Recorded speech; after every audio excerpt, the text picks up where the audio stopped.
अगर सोचिए कि कल आपके ज़िंदगी में एक ऐसी ह ए ऐसा इवेंट हो जिससे आपको सबसे ज़्यादा खुशी मिले, तो पहला कॉल आपका किसको जाएगा? ऐसा है कि मैं जब श्रीनगर के लाल चौक में तिरंगा झंडा फहराने गया था और पंजाब में फगवाड़ा के पास हमारी यात्रा पर अटैक हो गया, गोलियां चली, काफी लोग 5 या 6 लोग मारे गए, काफी लोग इंजर्ड हुए।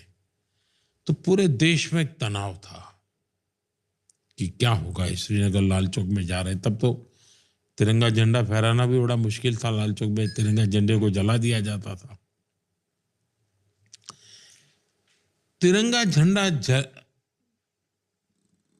फहराने के बाद हम जम्मू आए, तो मैंने जम्मू से मेरा पहला फोन मेरी माँ को किया था।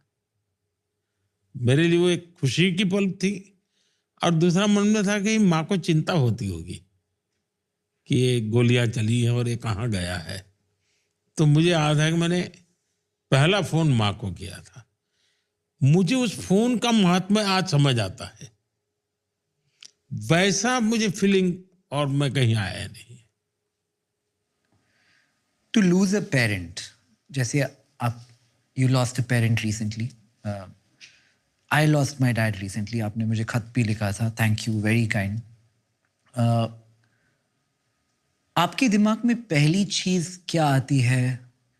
जैसे मैं अपना एग्जांपल दूं तो when I lost my dad, the first thought in my mind was guilt, कि मैंने ये क्यों नहीं किया, मैंने जाके और टाइम स्पेंड क्यों नहीं किया उनके साथ, why did I pick maybe work, maybe this that or the other over him.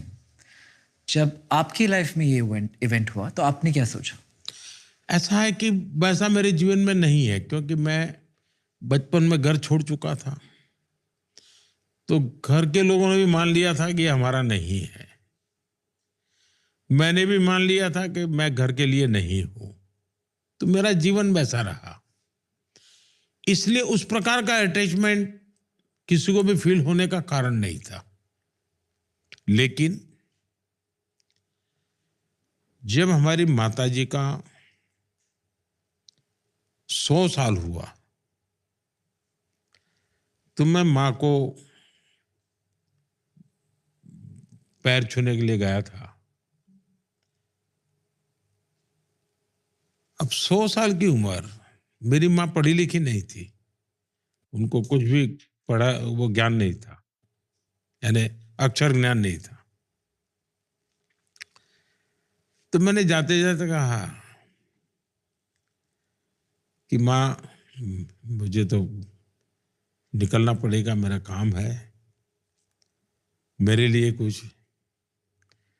तो मैं हैरान था, मेरी माँ ने 2 वाक्य कहे, बड़े ही, यानी एक जिसको कभी स्कूल का दरवाजा नहीं देखा, वो माँ कहती है, काम करो बुद्धि से, जीवन जियो शुद्धि से। अब ये वाक्य उनके मुंह से निकलना, ये मेरे लिए बड़ा यानी एक प्रकार से बहुत बड़ा खजाना था। काम करो बुद्धि, गुजराती में बोल रही थी वो, लेकिन उसका मतलब ये था, काम करो बुद्धि से, जीवन जियो शुद्धि से। तो मैं सोचता था कि परमात्मा ने इस माँ को क्या कुछ नहीं दिया होगा, क्या विशेषता होगी।